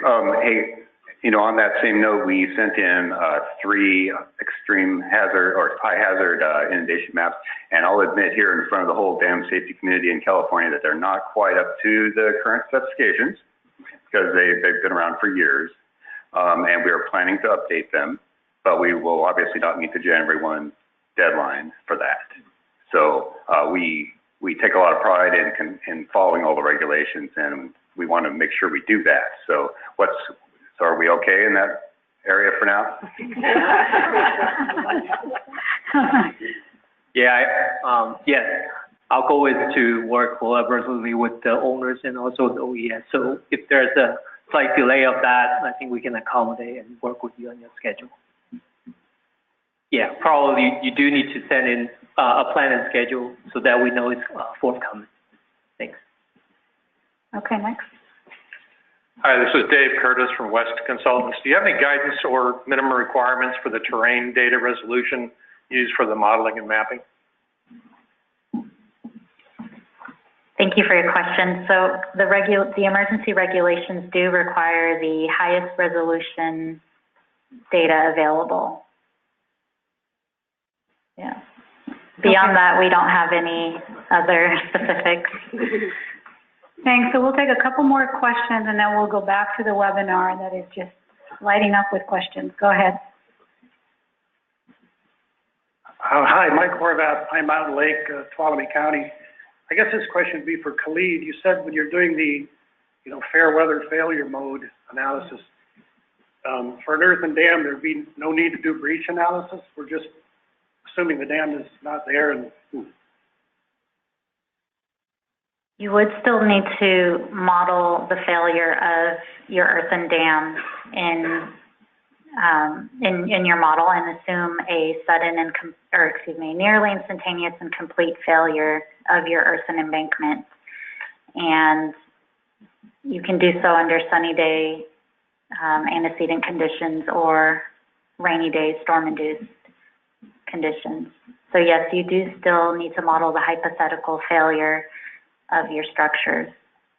Okay, thank you. And one question for Jose. We're a small homeowners association. We have a safety and security department, but we're not up to handling a big emergency, setting up a command post and stuff. And you said the public agencies, to the willing, they want to participate. I'm assuming it would be our county. Shouldn't they be either requested or encouraged or something to take a lead role or a very active role in the emergency action planning? Operational areas, also known as counties, take an active, proactive approach for emergency operation plans, evacuation, and emergency management planning as a whole for the county. I'm not, I can't speak for your county nor any counties.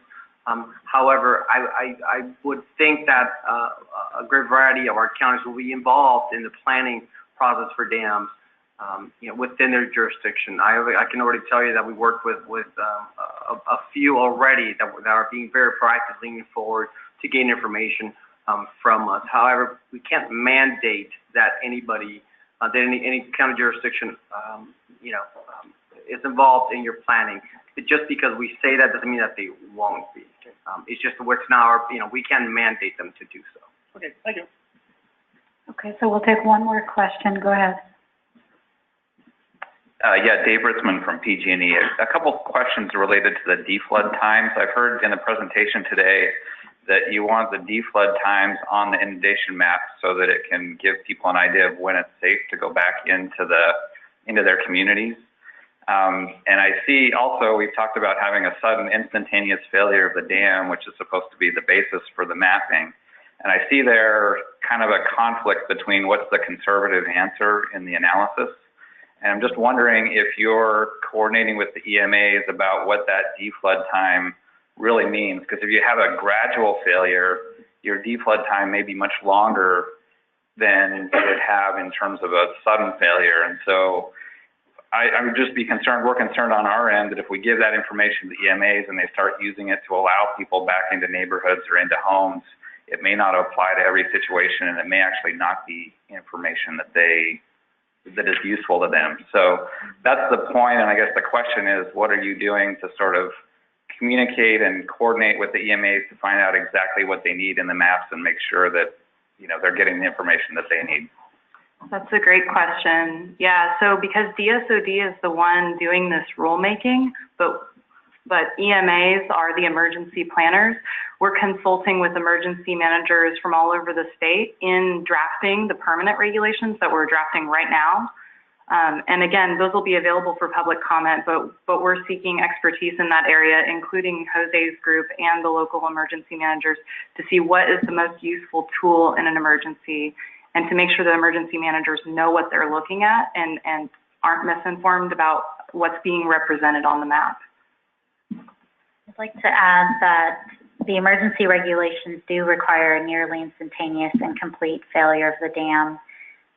However, it also references the FEMA breach parameters referenced in FEMA P 946.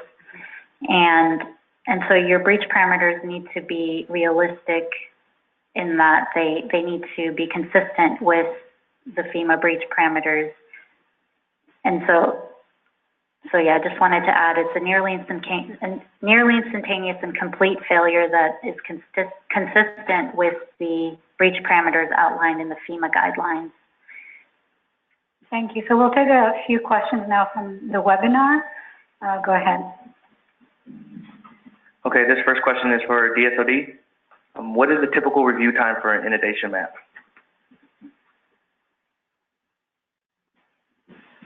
Well, I think it depends on the complexity of the map and how many critical appurtenant structures that we may have. We are trying to make sure that our administrative process was done. So during our review process, the letter that we send out probably will provide the contact persons to give the status of the review. So approximately we'll try to take between 1 to 2 weeks to come up with a commenting so that we can get back to the owner and work through the process.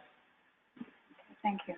I'd like to add one more thing to that, because we're prioritizing dams by hazard, and we just received many maps for the extreme hazard dams. We're prioritizing those right now and setting aside lower hazard dams just because of the deadlines you are under and because of the hazard the dams pose. So those dams, even though we're acknowledging them right away, we may not initiate our complete review right away.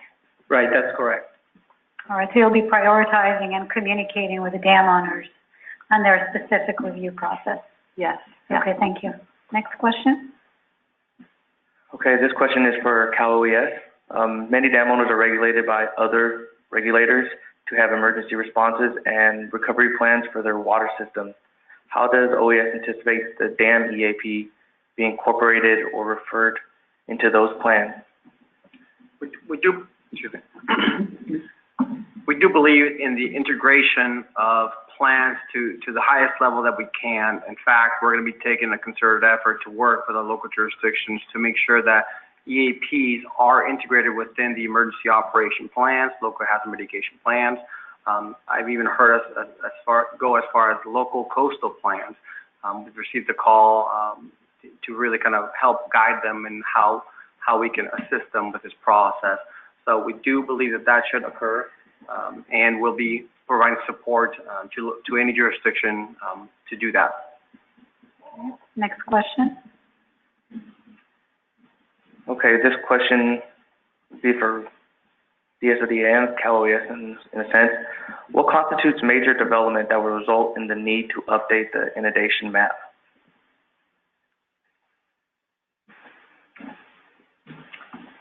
I'll go ahead and take a stab. I think that's really going to be a case-by-case situation. I mean, the statute and the regulations call it major development, but of course it is going to depend on the circumstances of the actual case.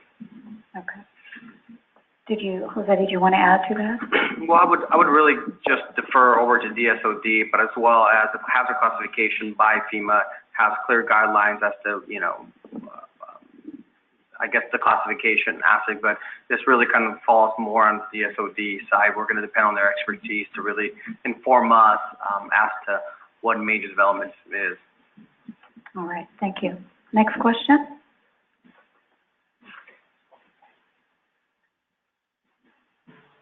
Okay, this is a question for DSOD regarding storm-induced dam failure. So according to the regulations, flood wave arrival time is the elapsed time from the inundation of the dam failure until a minimum of 1 foot increase in flood wave before the failure scenario. Not clear exactly what's meant by before the failure and what 1 foot increase is measured relative to. Is this 1 foot increase measured relative to the water surface observed at the given location just before the model is failured? Or is this 1 foot increase measured relative to the water surface that would occur during the storm event without the dam failure?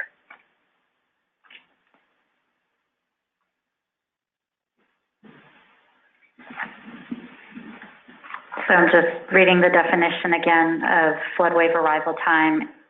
It refers to a 1 foot rise above the ground elevation or water surface elevation before the failure scenario. And what was intended by that was the modeled water surface elevation prior to the onset of the dam failure. So you would be essentially comparing the resulting flood wave with the water surface elevation in your stream prior to the onset of the flood wave. Or if you're dealing with areas outside of your stream, then you would be comparing the depth of the flood wave with your ground elevation.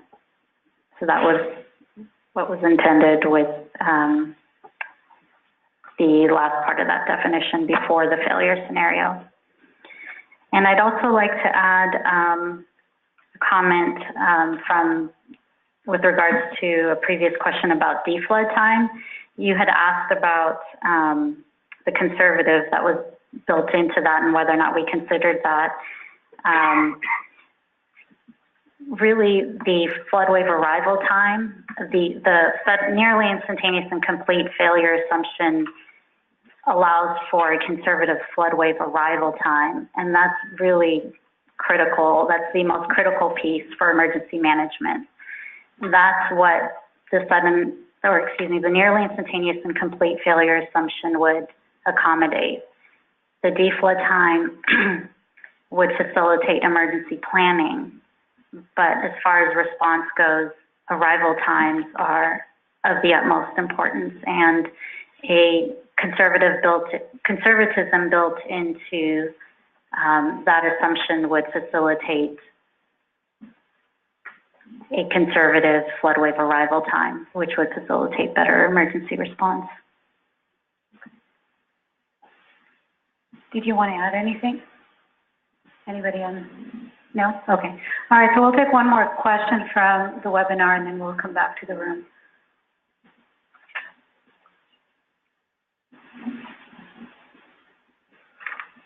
So this is a question for DSOD. Is there a case where a critical pertinent structure is identified, but there is no reasonable failure scenario? For example, spillway is found on competent rock. If so, does the inundation map need to be developed for that structure? That's a great question.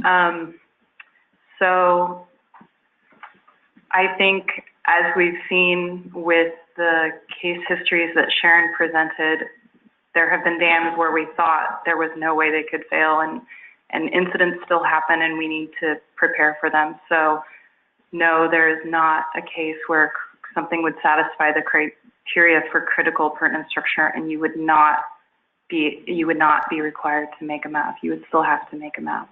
Okay, thank you. All right, so back in the room, any questions? I think there were some questions when we left off. Go ahead.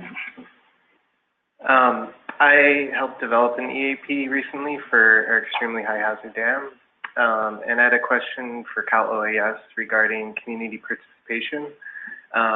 we've just started working on trying to create some training exercises and things, but that's more internal.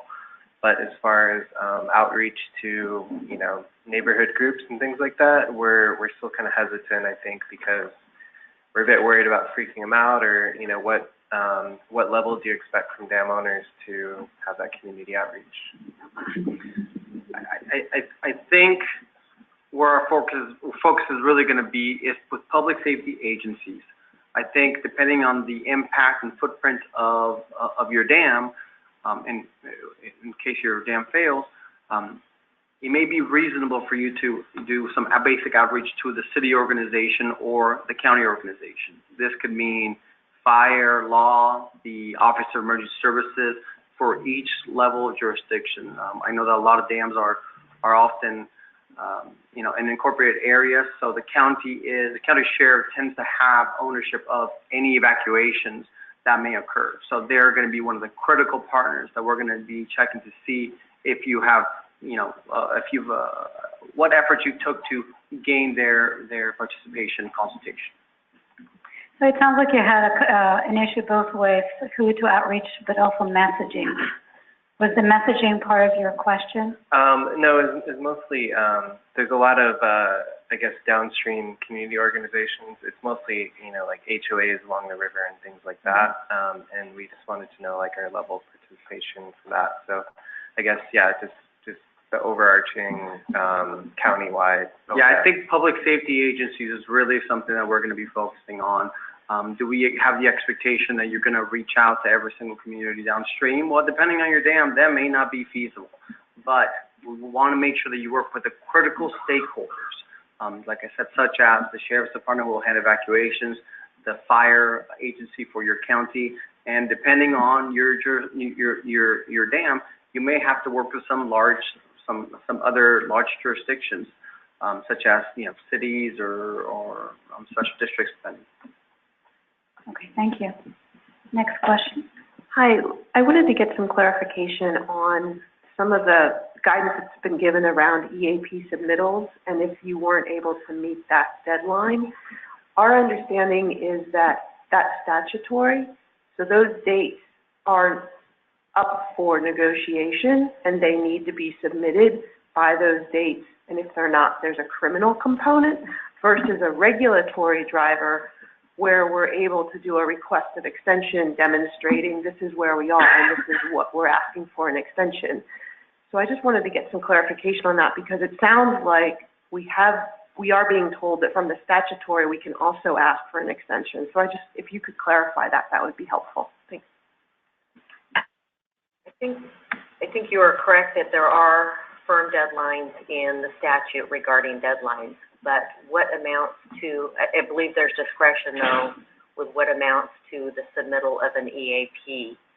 And it sounds as if what Cal OES was describing earlier is, you know, submitting it, meeting the deadline, understanding that there, you know, may be additional submittals and that there will be kind of a formal, complete application finding after the initial submittal by the statutory deadline.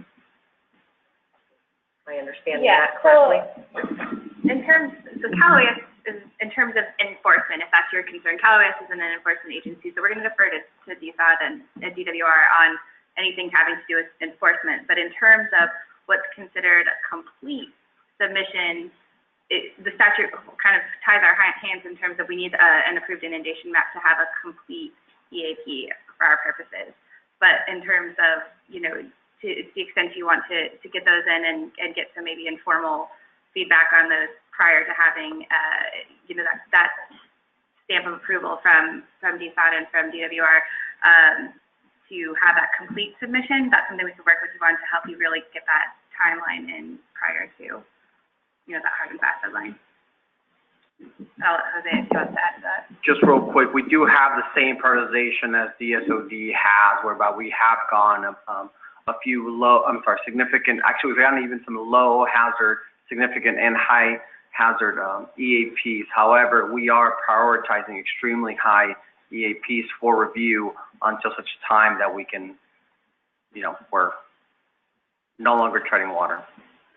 You want to do that?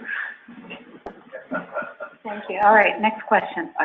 Oh, yeah, you want to add now? For that question, I believe the gentleman asked me, I don't think the expectation is for any dam owner to reach out to your HOAs or community groups for this effort.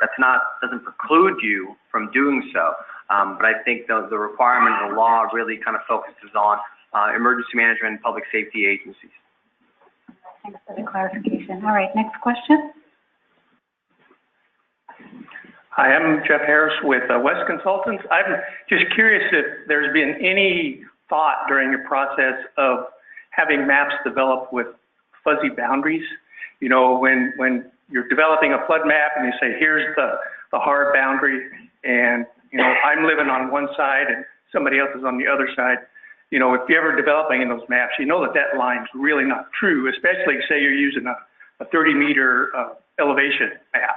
So I'm just curious if there's been any thought to that.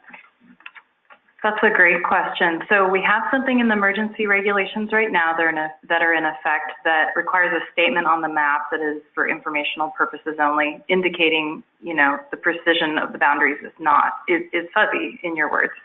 But we're open to suggestions of ways to improve that. So if you have a thought or an idea of how it could be written better to be a better emergency planning tool, I would encourage you to submit those comments during our public comment period.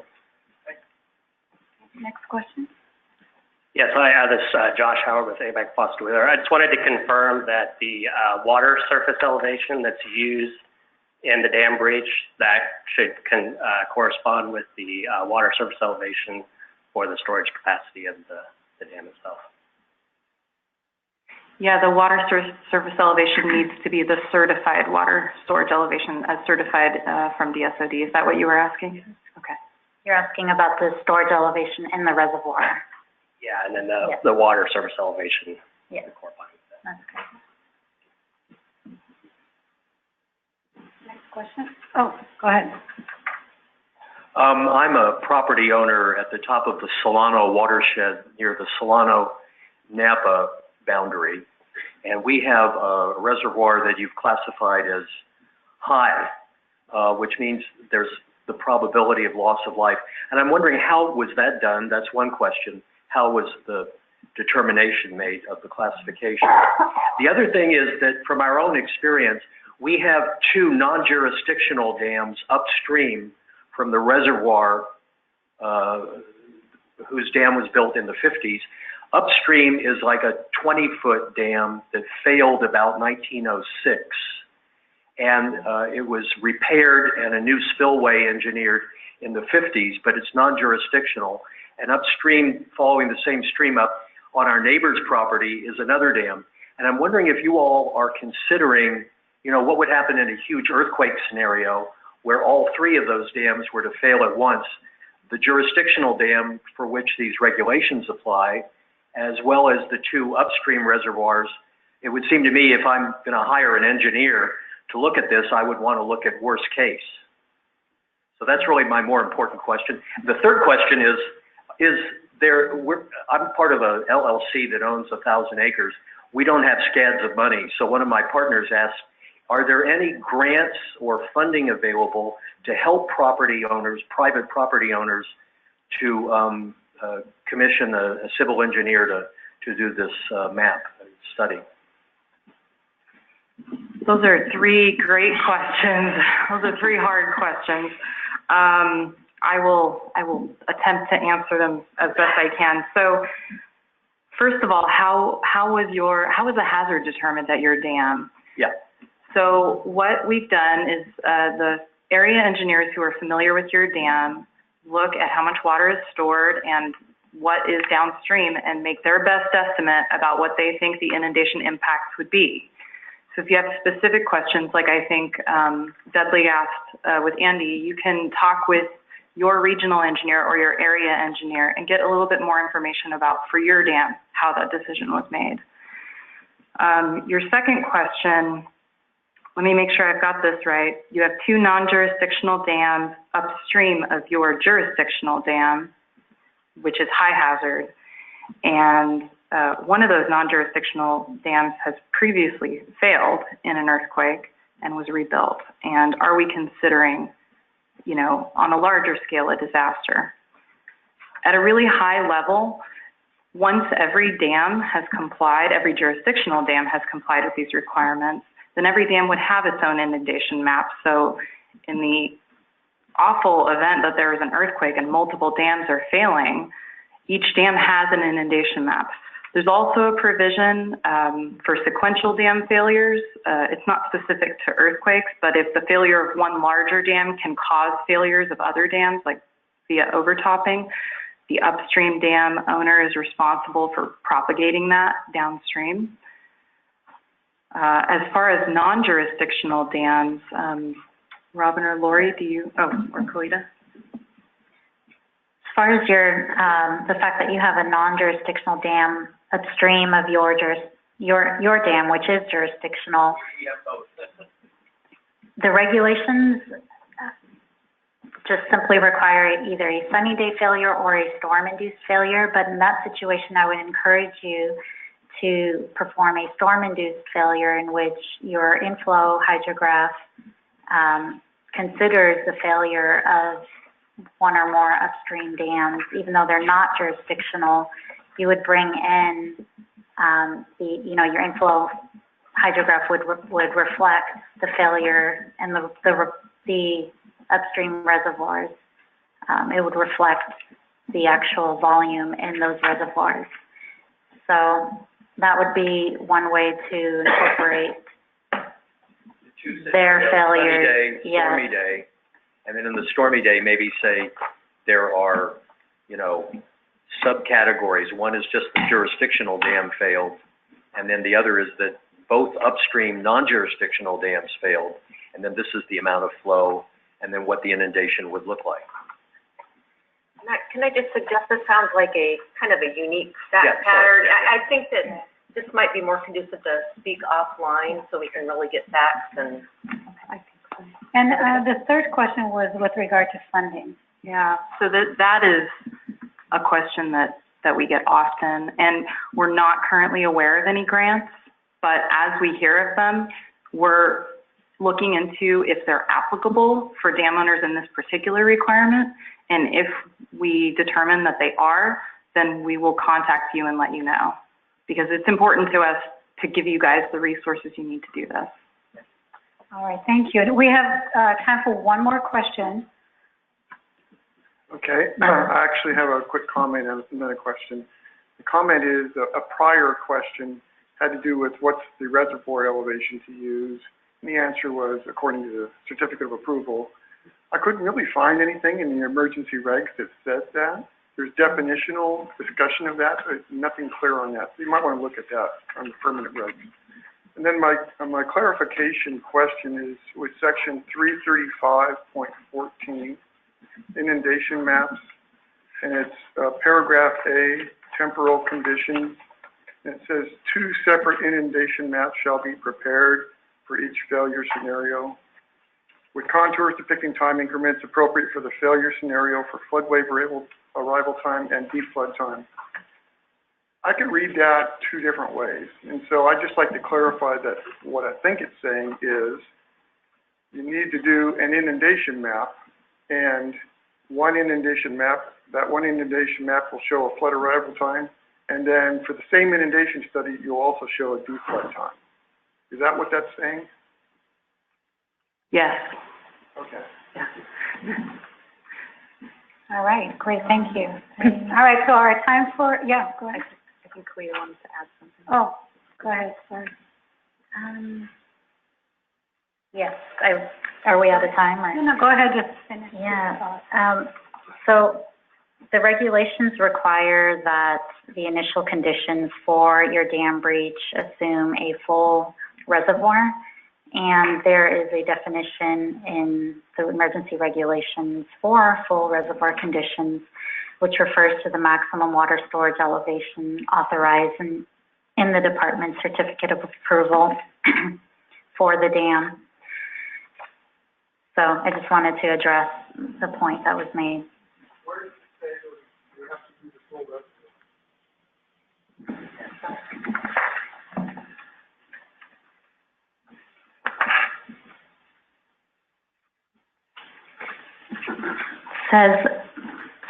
Great question.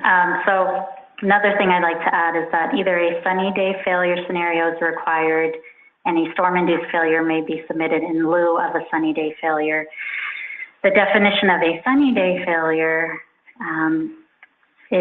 refers to a failure scenario of the dam system during full reservoir conditions with non-flood season inflow. All right. Okay, thank you. Ori, can I add one quick more thing? Yes. We've been hearing a lot about better ways to write this and to make it more clear. We adopted these emergency regulations really quickly to give you the information that you need, but there are better ways to write these and more clear ways to write these. So we welcome comments like this to make it easier to understand and more clear for you. But this also highlights the importance of the definition section, and they shouldn't be glossed over. Thank you. So clearly there's still a lot to discuss and understand and clarify, but our Q&A time is up. And I want to thank everybody sitting on the panel, answering the questions and clarifying. And really just to remind everyone that this is an ongoing conversation, dialogue, and working together with staff, both with DSOD and with Cal OES. And I'm just going to let Kristen close the meeting, provide some next steps and information for you moving forward.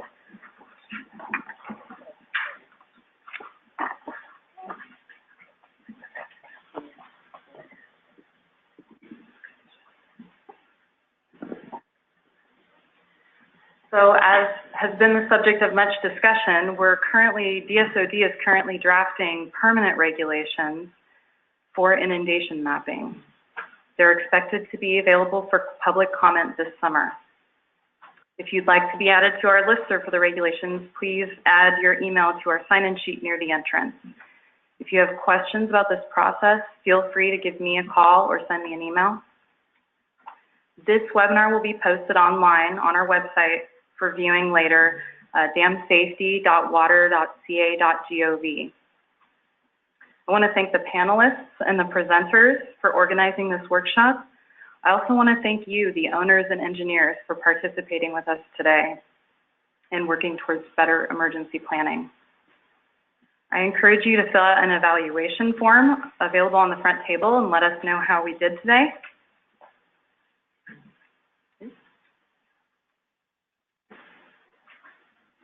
Sorry, technical difficulties.